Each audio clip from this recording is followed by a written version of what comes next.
ఆరోగ్య విషయాల్లో మరో చిన్న చిట్కాని తెలుసుకొని ధ్యానం చేసి సెషన్ క్లోజ్ చేద్దాం. సో ఈరోజు మనకి గ్యాస్ ట్రబుల్కి, ఎసిడిటీకి మన నిత్య జీవితంలో కషాయాల్లో ఏం తీసుకోవాలి, సిరిధాన్యాలు ఏం తీసుకోవాలి అనేది ఒకసారి తెలుసుకుందాం మై డియర్ ఫ్రెండ్స్. ఒకసారి అందరు రాసుకోండి. మన నిత్య జీవితంలో గ్యాస్ట్రిక్ ట్రబుల్తో కానీ ఎసిడిటీతో సమస్యలతో బాధపడే వాళ్ళు ఏ కషాయాలు తీసుకోవాలి? మెంతులు. ఇందాక మేడం అడిగారు మెంతులు రోజు తినొచ్చా అని. మెంతులు అసలుకి కరోనా టైంలో మెంతులు మెయిన్ ప్రోటోకాల్. ఓకేనా? సో మెంతులు అనేది లిమిటెడ్గా, హెల్దీగా ఉన్న వాళ్ళు లిమిటెడ్గా తీసుకుని, అంటే రోజు 2-3 స్పూన్లు వేసుకోవద్దండి. జస్ట్ హెల్దీగా ఉన్న వాళ్ళు రోజుకి ఒక 5-6 మెంతులు వేసుకోండి గ్లాసులో, లేదంటే మినిమం 10 గింజలు వేసుకుని ఆల్టర్నేట్ డేస్ తాగండి, ఏం కాదు. నైట్ నీళ్ళలో నానబెట్టుకొని ఎర్లీ మార్నింగ్ అవర్స్లో ఎంటీ స్టమక్ ఆఫ్టర్ బ్రష్ అనమాట, బ్రష్ అయిపోయాక తాగితే ఏం కాదు. ఏది కూడా ఎక్కువ చేయకూడదు. అతి సర్వత్ర వజ్జేత్ అంటారు కదా, సో అతి అనేది ఉండకూడదు మెయిన్. సో మెంతులు అనేది మనకి చాలా మంచిది. అట్లాగే ఇప్పుడు కషాయాల గురించి తెలుసుకున్నాం. గ్యాస్ట్రిక్ ట్రబుల్, ఎసిడిటీ పోవటానికి మెంతులు ఒక వారం పాటు నైట్ నీళ్ళల్లో నానబెట్టుకొని ఎర్లీ మార్నింగ్ ఆ వాటర్ తాగేయాలి. నెక్స్ట్ 2వ వారం తమలపాకు. తమలపాకులో కూడా మన దేశీ తమలపాకు ముదురు రంగులో ఉంటుంది. సో దాన్ని మనం ఒక వారం పాటు 2వ వారం ఆ కషాయం తాగాలి. చక్కగా ఉదయాన్నే ఆ 2 ఆకులు తీసుకొని వాటి పైన ఇవి ఉంటే అవి తుంచేసి నీట్గా కడిగి ఒక వాటర్లో పోసి దాన్ని 4-5 నిమిషాలు మరిగించి ఆ కషాయం తాగాలి. 3వ వారం కానుగాకు. మీరు ఈ ఆకులు తెలియకపోతే మీరు నెట్లోకి వెళ్ళి సెర్చ్ చేయండి, లేదంటే తెలిసిన వాళ్ళ దగ్గరికి వెళ్ళండి, లేదా పౌడర్లు తెచ్చుకోండి. ఒక ఆకు బదులు ఒక ఆకు వాడి మళ్ళీ తర్వాత ఇబ్బంది పడతారు. చెప్పేటప్పుడు గానుగా కాదు, కానుగా. కాకు దీర్ఘంతో కా. సో కానుగాకు ఒక వారం రోజులు కషాయం తాగాలి. కషాయం చెప్పాం కదా, చక్కగా ఆకులు శుభ్రపరచుకొని ఒక దానిలో వాటర్ పోసి మరగబెట్టేసి మనం అది తీసుకోవచ్చు. దానిలో తాటి బెల్లం కూడా వేసుకోవచ్చు, అది మీ ఇష్టం. దయచేసి ఇంట్లో షుగర్ అనేది తీసేయాలి. సాల్ట్ మాత్రం దయచేసి వాడద్దు. ప్రతిరోజు చెప్పుకున్నాం, మన ఇంట్లో అతిపెద్ద శత్రువులు ఆ రెండే. 1 స్పూన్ లోపు, టీ స్పూన్ లోపు వాడచ్చు,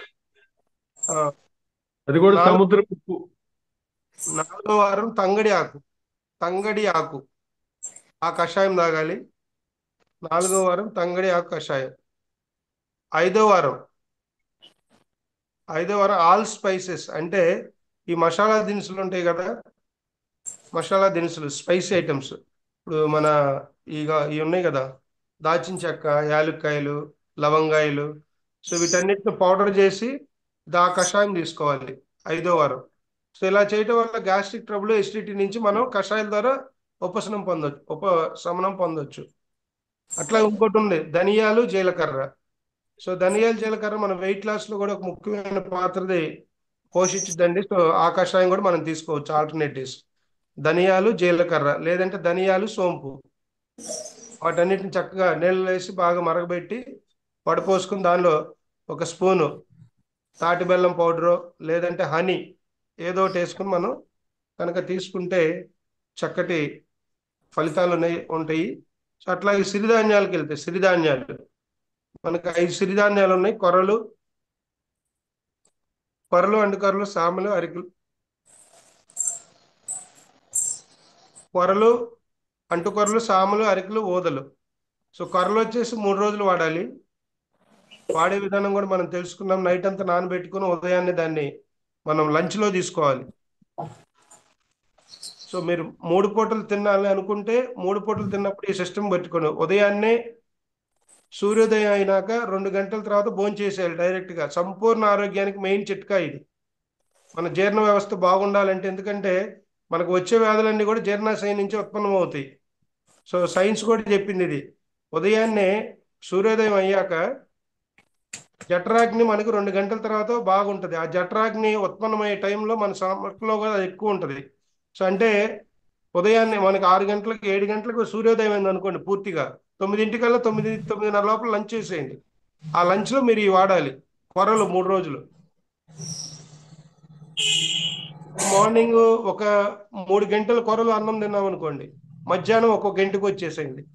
నైట్ ఈవినింగ్, అసలు నైట్ అనే పదంలో సూర్యాస్తమయం లోపల అసలు ఆహారం తీసుకోకూడదు. మీరు ఏదైనా తీసుకోవాలంటే పాలు అంటే పాలు ఏంటి, ఆవు పాలు, ఈ పాలు కాదు, ఆవు పాలు లేదా ఏదైనా ఫ్రూట్స్ తినొచ్చు.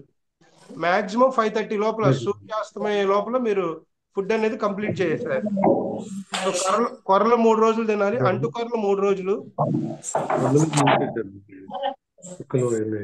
కొరలు 3 రోజులు, అంటు కొరలు 3 రోజులు, సామెలు ఒక రోజు, సామెలు ఒక రోజు, అరికెలు ఒక రోజు, ఓదలు ఒక రోజు. సో ఇలాంటి కనుక మనం చేసుకుంటూ వెళ్తే ఈ గ్యాస్ట్రిక్ ట్రబుల్ నుంచి, ఎసిడిటీ ట్రబుల్స్ నుంచి మనకు కొంత ఉపశమనం అనేది లభిస్తుంది. ఓకేనా? అన్నిటికన్నా మన ఆలోచనలు ప్రతిదీ లింకేనండి. ఏది కూడా ఇప్పుడు మనకి ప్రతిదీ లింకే. మెడిటేషను, ఆహారము, మన ఆలోచన, ఇవన్నీ కూడా హెల్త్కి రిలేటెడే.